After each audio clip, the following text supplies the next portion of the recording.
We are back for the finals. And for the finals, we brought in a very special guest. Eric Froelich, are you still number one? Are you the number one ranked player right now?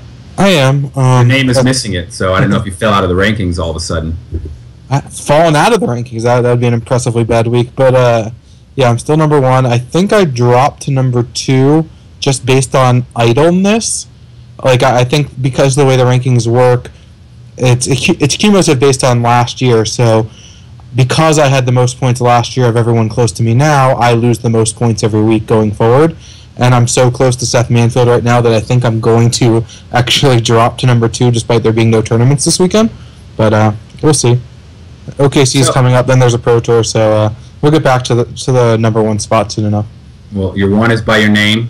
That's been fixed, been corrected. Sorry for the disrespect. What's your thoughts on this matchup coming up? We got Gaby and Paul. Two players that earned the buys. Yeah, they did the best in the league, so no surprise to see them here at the end. This is a matchup I've played a ton of times, so I have a lot of great insight on it. Really? No, I've never played either of these decks, of course not. But I've played some of the Mardu Dragons. I played a little bit with the Blue Devotion leading up to the Pro Tour. You've mentioned it. It struggles against a lot of the top decks, so that's not good. But Paul has managed to fade them. He has run into Mardu Dragons, which is very far from being one of the top decks. So I don't know how this matchup's supposed to play out. I imagine that Gaby's ahead. I would expect that to be the case, at least, that the sweepers are really good. The threats are not super easy to deal with, although like Paul doesn't have a lot of ways to smooth his draw. Like if he could just draw all his collected companies, draw all his cheap answers, like there's a good way to get up on cards. I like what his deck can do, but I'm not sure he really has that. So Gaby's cards are just more powerful. Paul's deck is not that fast. Master of Waves could be really good, except there's just plenty of removal spells. There's lots of black removal, although I believe that she's got less than I believe she has less than what Cheon just had as far as black removal spells are concerned. So dealing with Master Waves might be a bit harder. A card like Crackling Doom doesn't do quite as much because you can just sacrifice another elemental token or something else depending on what you actually have in play. You can often keep your Master unless there's no other creature in play, in which case you can respond to the trigger. But let's bring up her deck list because I think I noticed something. See, I actually don't. That's Paul's deck list. I don't think she has Hero's Downfall. Ooh. Yeah, there are no Hero's Downfalls. So she has very little black removal. She's got one Murderous Cut to deal with a Master of Waves in the main deck. I mean, you could maybe get a Kolaghan's Command, but I mean a Crackling Doom, but no, you just sack a token. So right. You can respond to the trigger, but if she has any other creatures in play or she's tapped out, that doesn't work. Of course, she does have a bunch of 2-drops, which are pretty effective. I mean, there aren't good answers to these white 2-drops in a mono-blue deck. You can't encase and ice them, and your creatures often don't trade very well. Of course, Soulfire Grandmaster doesn't do quite as much in this matchup as far as attacking is concerned. Seeker of the Way does do a lot, though. It's pretty tough to deal with, just because the threat of instant speed removal. You get 2-for-1 so often and gain 3 life that blocking a Seeker of the Way is extremely challenging. Luckily for Rietzl, she's only got 2 Seeker of the Ways, and Soulfire Grandmaster is the creature that Blue Devotion can't actually kill, so later in the game it can just, you're just going to basically be bringing back your instants and sorceries at will, and this thing's going to take over, but Paul's going to be looking to win before that we actually get to that point. Man, in a Dream World, he could Hypnotic Siren a Grandmaster, then use the blue mana to activate it, and then buy back a Collected Company. Oh yeah, just have to get to 8 mana, no big deal. That's what I mean, if you're at 7 to steal it with the Siren, 8 mana is right around the corner. It is true. He does have a Nykthos. He has 4 copies of Kiora's Follower. It's doable. I mean, he's playing 24 lands. It's kind of on the high side for a more aggressive kind of mid-range aggro deck. So, yeah, it's definitely possible to get up there. But if the game gets to that stage, I don't really love Paul's chances, I guess. All right, so Gaby has won the roll. It looks like she has kept a hand with 2 land, one of them which is a Scry land. She's got some early drops, a Soulfire and a Draconic Roar, so it's a pretty solid hand. And Paul's got, he's got the Dream. He's got 1, 2, 3 up to Thassa with a Shore Crasher Elemental to kind of turn it on turn 4. Yeah, Gaby's hand is perfect. You really want to turn 1 Scry land, and you really want to turn 2 one of your 2-drops. And if it's Soulfire Grandmaster, having Draconic Roar and having a Dragon already in hand means that thing's going to gain 6 life, and there's nothing that Paul's deck can really do about that. Right, now her hand is great, and Paul's hand is great. So it's kind of like we get to see what two great hands, how they match up, if they both get to do what they want to do. Well, Thassa is a little bit weak against the card Crackling Doom. Paul's going to be able to turn it on really quickly, but he's not going to really want it to be on. Luckily, he's got a backup Thassa, which normally you don't want to be Thassa flooded, but against Crackling Doom, having a backup is fine. That is true. He's able to flood the board early, but the Soulfire Grandmaster is just going to mitigate all the damage. There's no profitable blocks for it, and Draconic Roar just gains so much life that Gaby's going to be super far ahead in the early game. Yeah. So I think here, if I were him, you could also get a Stratus Dancer down if you want, but I'd rather wait till I have 5 mana. So I think here you can play the Thassa, and then next turn the Shore Crasher can turn it on and attack and be protected if you draw an island. Yep, totally true. So Gaby's about to shoot up to about 150 life. Or 24, but yes.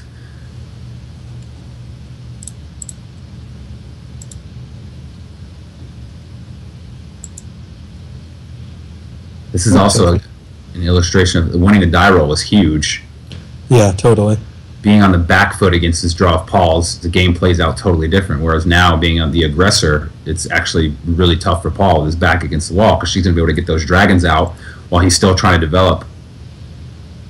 So he got the Shore Crasher. He went for the Shore Crasher, leaving it unprotected. I guess he felt the Draconic Roar is out. He's just going to go for it. And he wants to stop the Soulfire from doing some damage to him. Ooh, what a great draw. A really good draw. Now, the lands are not the best lands. She's got 3 of her 4 lands are pain lands. Starting on the Scry land's exactly what you want. Coming to play tap land is huge for decks like this, but she's going to be taking a lot of damage from her lands. The Soulfire Grandmaster is going to mitigate basically all of it and more, though. And she's at 26. I don't think the lands matter at all. The fact that the Shore Crasher is now gone, though, means that Thassa is actually pretty far from being turned on. But Paul's hand cannot turn it on currently. Yeah, and Paul has no real answer to the dragons other than Chump Block with a Siren. Another Crackling Doom. Well, he's just about to get burned out at this point. The Soulfire Grandmaster did serious work. Yeah, I actually thought the far left foil Crackling Doom was a Nomad Outpost because the art is kind of similar with the foil shine. I was like, why is it? I thought so for a while, too. Outpost? So Paul's scrying. I can't think of what Paul wants to draw. I guess that's actually a pretty good draw here, but the Crackling Doom is just going to do work and make the Thassa go away. Then he can untap and Doom again and get rid of the Shore Crasher. I guess, yeah, you can't even... No, you can't even blink it. Because then it'll still be the highest power with the 2 power. Yeah, this is going to be pretty close to lethal just with the Crackling Doom damage. Yeah, because she gets to Doom here and untap and Doom again.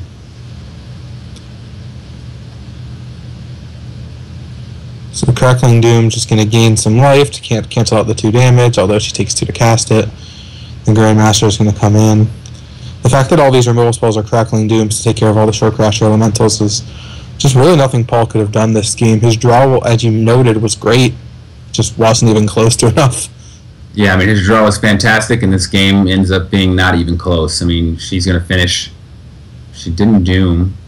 Yeah, it doesn't exile into a turn, right? It blinks it, right? It exiles and comes right back, so she could have doomed. It'll come back as a morph, which it still would have died. So that was a moderately sized error, right?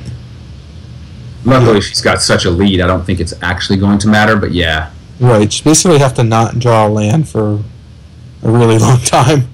And which also means she's have to keep drawing 5 drops, essentially, because casting any spells are going to win the game.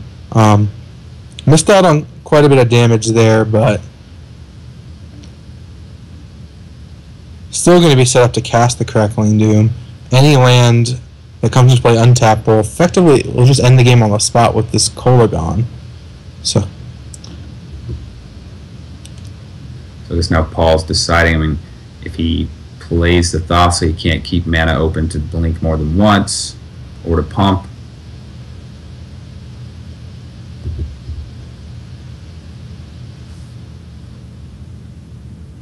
So the whole team comes in, finally getting Gaby below 20 life. It's interesting how Paul's going to say there's, not put her on a Crackling Doom, because if she had one, he thinks she would have played it last turn. So now he's like, okay, she definitely doesn't have a Crackling Doom. I've got a 5/5 indestructible to block. She's already used 2, and then he's gonna. Here comes a Crackling Doom. He's like, what? Where did this come from? Yeah, he literally could not have seen that coming. Things might have been a little bit interesting if you drew an untapped land. I mean, her hand is stacked, so it's not going to matter. But if that Stratus Dancer could have come down face down and potentially flipped, I don't know. Could have been at least a little bit interesting. Like if she keeps drawing bricks like Thoughtseize, it's potential that he could have come back in this game scrying every turn with Thassa, but it's just not going to do it. So if after the Thoughtseize she attacks, if he blinks and blocks with a Morph and they trade, she's stuck with 3 5-drops and 4 land. If she just draws 5-drops, or he just keeps drawing counter spells like Sulamgar Sorcerer or Collected Company into Sulamgar Sorcerer, he theoretically could come back, although it's pretty improbable. How about a land? So he chose not to eat the guy, but I guess he could do it this turn. He can attack, and then when she attacks, blink it, unmorph it, and block. Yeah, it'll be interesting to see if he plays the land in hopes that she doesn't know what Shore Crash Elemental does. It's already shown that she might not know exactly what it does earlier in the game. Yeah, so he does play the land, hoping that she'll swing in here. Of course, the land just left back the flying hand to block. Yeah, he could have blinked it and then unmegamorphed it and just eaten the Soulfire Grandmaster, but the land ends the game on the spot. So 2 great draws, and the Mardu just has more powerful cards. I mean, Crackling Doom after Crackling Doom was really strong. Made sure that Thassa's didn't really matter. I'm not sure. Oh, he has a chump blocker. That's why I said he left back Flying Man to block, and he can block again next turn, and he's eating the Soulfire, so he needs to really draw. One land away from. One land away. That being more relevant. Oh, it's so unreal. Because, they both have haste. The Soulfire gaining those additional 2 life mean, like, this Shore Crasher could have represented a 2-turn clock, potentially, if it wasn't for that last life link.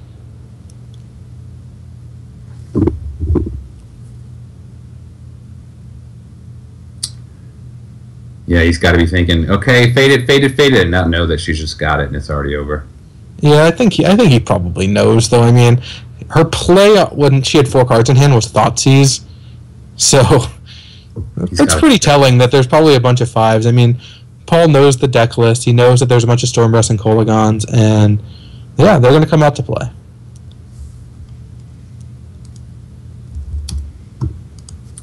So Gaby's going to take game 1. The life totals don't tell the score, as it really was not really close, even though it says it's 8-4. Oh yeah, this was just a Soulfire Grandmaster game. Like, really just took over. Like, gaining 6 life off Draconic Roar. How much life did that thing gain in total? I think it was more than 20.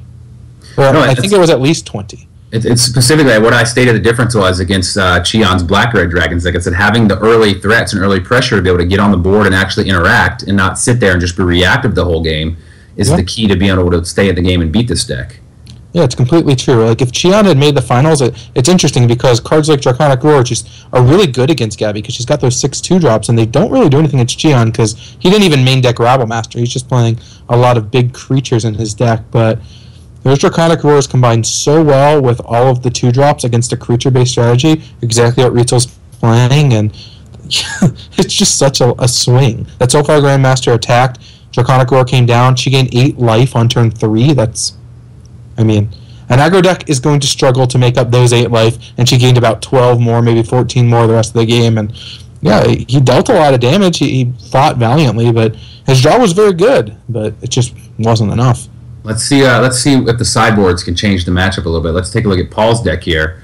What cards do you see Paul bringing in? I mean, I'm sure it's going to be similar to what he brought in last time with the Encase and Ice and the Disdainful Strokes, but do you see anything else since she's got early creatures? Those are definitely the cards that stand out.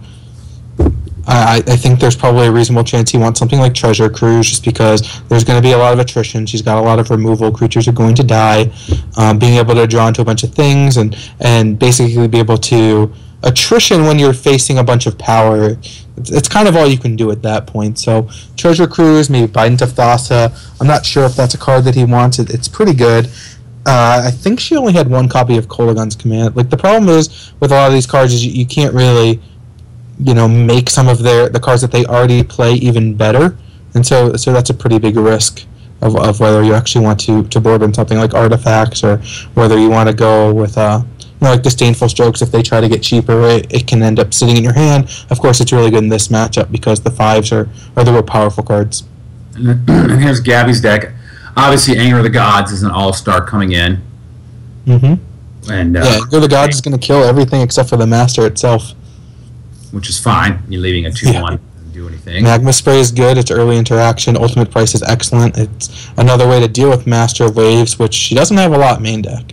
So she's got... We didn't see any of them that game, but... At least 7 coming in. What cards do you think are coming out, though? Thoughtseize is okay, but you're basically looking to hit Collected Company, which means later in the game it's just a complete brick to draw because you can just cast a Collected Company in response, so not great there. Rabble Master is, I think, really bad in this matchup. There's plenty of creatures on the ground. There's Master of Waves. She's on the draw this game, so I think that's a pretty bad one. Crackling Doom is not fantastic, although it is a way to actually deal with Thassa, so I think that those have to stay in, although they're not as strong as they might normally be. So Rabble Master is the easy cut. Thoughtseize is probably pretty close to next on my list, and I think I'm going to shave some of the more expensive dragons. I don't think you need a ton of threats, and you know that he's going to have a number of counter spells, which is actually what makes Thoughtseize good. So it's tough. It's actually tough of what you actually want to do. It's possible you want to just trim some of the more expensive dragons, keep a couple Thoughtseizes in to actually deal with the Silumgar Sorcerers, the Disdainful Strokes, and be able to resolve your big spells. I'm not exactly sure what she wants to do. She kind of has too many good cards. Yeah, I mean, I think I'm pulling Thoughtseize just because I'm just not a fan of it in the matchup. It's so... I don't want to take the damage on the draw from the creatures if they get on the board, and it's just not where I want to be. It's not a card I want to top deck, I think. Right, except it's usually terrible to top deck in this matchup. Like I said, the most important card is something like Collected Company, but Paul is going to be boarding in things like counters and Encase and Ice, so being able to take that for 1 mana before deploying your big threat is actually pretty good. So I think that you might want 1 or 2 copies of Thoughtseize. You don't want to get Thoughtseize flooded. Drawing them in the late game can often be bad, although sometimes it's actually good. Like, you're playing against a more aggressive blue deck, but you're still playing against a blue deck with a lot of tricks and a lot of answers, and so... It's tough. It's tough to know exactly what you want. If you just have all removal, you might be potentially playing into, letting them cast Collected Company and Treasure Cruise, and then just being able to go wide your removal potentially. So yeah, it's tough to do though. She's got a lot of removal. So they started here. So let's see. We've got a pretty... she kept in the Thoughtseize, it looks like. She kept a hand that has lots of removal, no threat, but she's got tons of cheap removal, which lines up great against this deck. And the Murderous Cut in case a Master Wave comes out. She was able to take his Treasure Cruise, which is huge, and kill his 2/2. Yeah, in this case, Thoughtseize looks fantastic. I think that you have to leave in at least 2 copies, potentially all of them, and your dragons are just kind of the weaker cards. The extra damage with Draconic Roar is not as huge. You're not really looking to race. You're looking to land a threat and having it go the whole way. You don't need that many of them because there's not a lot of answers to them once they actually do come down. Although if you slow your deck down too much, you're running the risk of Hypnotic Siren and cards like that actually just taking over and making sure that none of your threats actually do anything. So it's definitely interesting. I'm not sure exactly how she sideboarded here. Yeah, I mean, I'm not a huge fan of how Paul's hand is looking right now, although that changes it all because now he's going to be able to affect the quality of his draws. But before that draw, I was like, his hand is just Encase, which does nothing, a Master, which makes 1 token, and a 1/1 flyer, and she's got a handful of removal. But the Thos is huge because now it's going to allow him to filter, and he's going to be able to find what he needs to find, and then eventually the threat of it turning on, if she doesn't have Crackling Doom, is there. So yeah, we've seen in some of the earlier rounds how good Outpost Siege is, especially in matchups like this. And Thassa actually is pretty similar. It becomes a huge threat at various points in the game. And just right now, it's not drawing an extra card, but when you're able to scry bad cards at the bottom, that's pretty close to drawing a card. So he draws a second Master. I think he's going to go ahead and play one and just one. Yeah, he's forced to run out one of them. Yeah, go ahead and get Can't just sit here. She's got the answer, but not too surprising. Although she doesn't have a lot of answers, as you noted. She doesn't have Hero's Downfall. She's got the Murderous Cut, which there's only one of those, and Sideboard and 2 Ultimate Prices, so not a ton of answers to this. And yeah, later in the game, it's possible that Paul could have something like Disdainful Stroke to protect his Master from the Murderous Cut. Doesn't do anything against the Ultimate Prices, though. Wow. So I was going to say, until she drew that Grandmaster, her hand was actually looking kind of poorly aligned with Paul's. But the Grandmaster, like you said, the life link from this Draconic Roar, even though she doesn't have a dragon, so she's not going to gain 6. Still, gaining 3 is huge, and it's going to be something that can block, the Master itself, or even one of the tokens. Although she can make it unblockable with the Thassa. Paul can make it unblockable with the Thassa if he doesn't draw, have anything to play with his extra mana. Silver Sorcerer.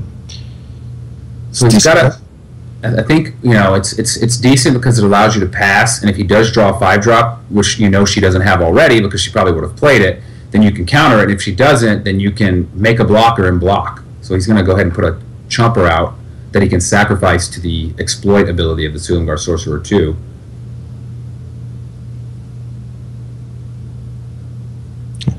That's is pretty good. Your opponent's holding a hand of answers.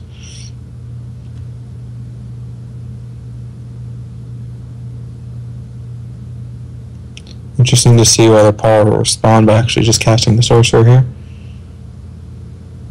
I think I kind of like it since he played the Siren. I think I'd rather have a 2/1 flyer than a 1/1 flyer, but then he gets the Thoughtseize your Master. So he Thoughtseize the Master anyways, so maybe you don't need to play it. Interesting. She could have bought back the Thoughtseize, correct? She could have, but then she can't cast Draconic Roar. So Paul's just going to be looking to trade here, I believe. And next turn, she can buy back the second Draconic Roar. Yep. That is true. Paul... trying to think of what he actually wants to draw. Shore Crasher's good. I think that's what he would most like to see. That'll turn on Thassa and he can get a clock going, but yeah, he's kind of up against it right now. Right. Being able to buy back Draconic Roar is huge. Oh, yeah. Probably just wants a Master. Although he can eventually just shock those tokens until they're gone too, because it's only going to be 3. Yeah, Master is good, but I mean, gaining a lot of life a turn here. Yeah, the Grandmaster is really doing work. I think Paul's going to hold the land since he just got Thoughtseized. At least represent something.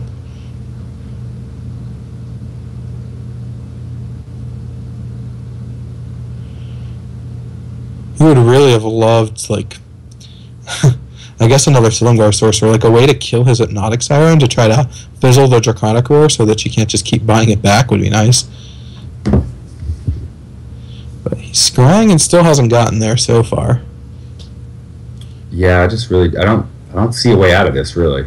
Shore Crasher is still really good. Shore Crasher can't be killed with Draconic Roar, and it turns on Thassa, so she would have to actually draw something good to deal with something like Shore Crasher.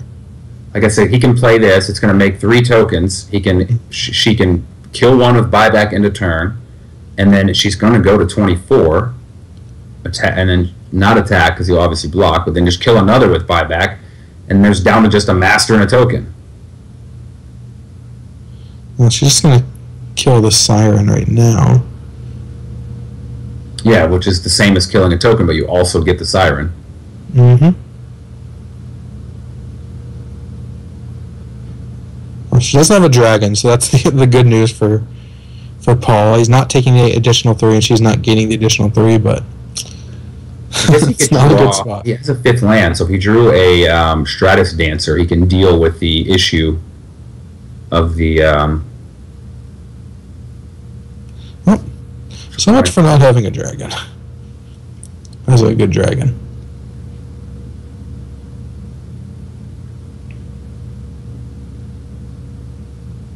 So here goes. She's going to. Is she going to buy back, or is she going to just play Storm Breath and start beating? Looks like she is. The thing is, like, just having the Draconic Roar in hand and the Storm Breath in hand, like, she's still dealing the 3 damage from the roar. So, like, all right, she's just going with Storm Breath. That works too.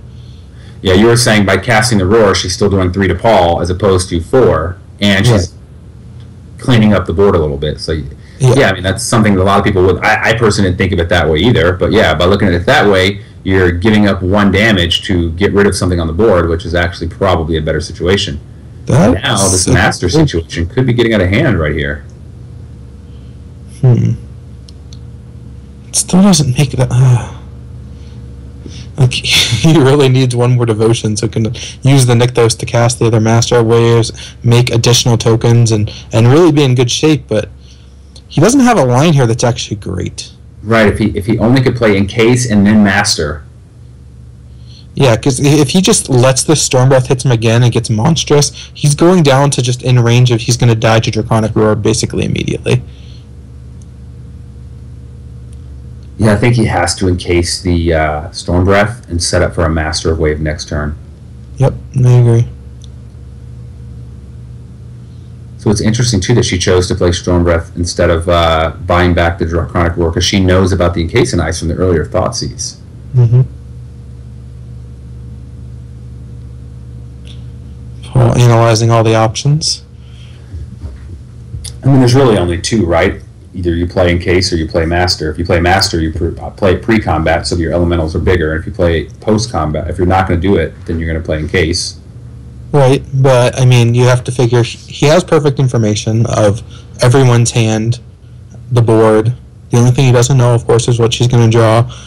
Can he deal enough damage by casting this Master to basically win? Well, he may have to win next turn. There's a reasonable chance he has 2 turns. If he does get the 2 turns, he's got a decent chance of actually being able to finish her off. He's going to have 5 3/2 creatures. She's got a 2/2 lifelink, though, in play. She can't trade it off in combat, or the Draconic Roar becomes much worse. It's an interesting spot. Like, can he turn on Thassa? If he's able to add more devotion to the board, can he make enough things unblockable by using Nykthos down the road? There's definitely some things to figure out for this math equation. And if he casts Encase and Ice, is he going to win? Can he attack? I mean, if he attacks, then she can Draconic Roar a token, and then can she attack with Soulfire Grandmaster? Does she want to trade with Master Waves at that point? I think there's a lot to figure out. Yeah, and I guess, as has been pointed out in the chat, you get the dragon in play while you know he doesn't have mana to encase it pre-combat, so you get that 4 damage in, whereas later on, and you still have it for the bonus of the roar, whereas later, you're not going to get that 4 damage and you play it. He's just going to encase it and tap it. Mm-hmm. So Paul goes for and now he can attack. I think you actually send your Master too. Yeah, because if he trades, you're happy with that. Like, sure, get that guy off the board. And if he doesn't, he takes 8. She takes 8 and goes to 15.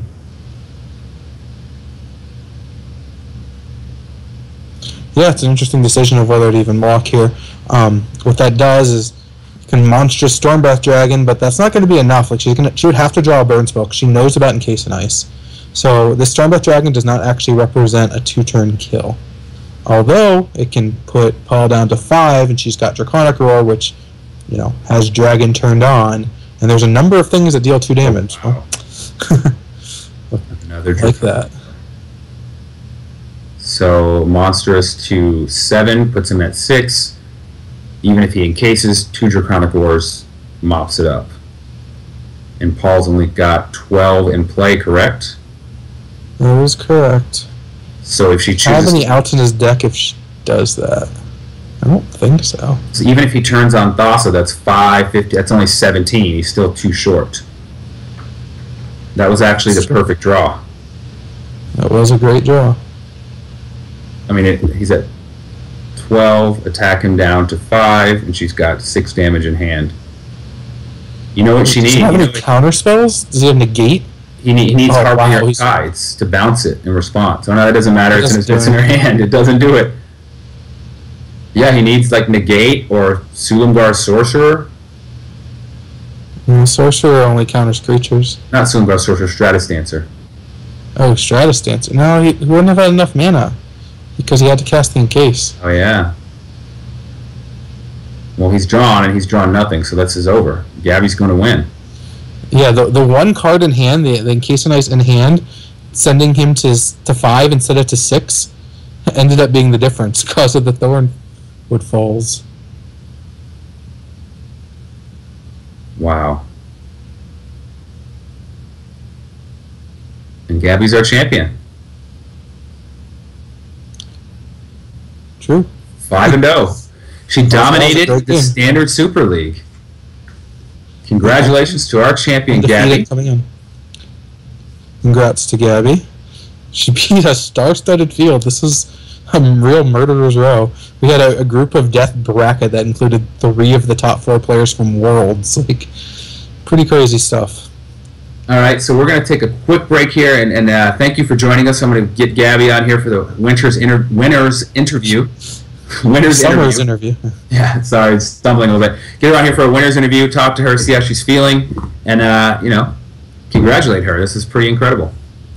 So we'll be right back. Thank you for joining us, Efro.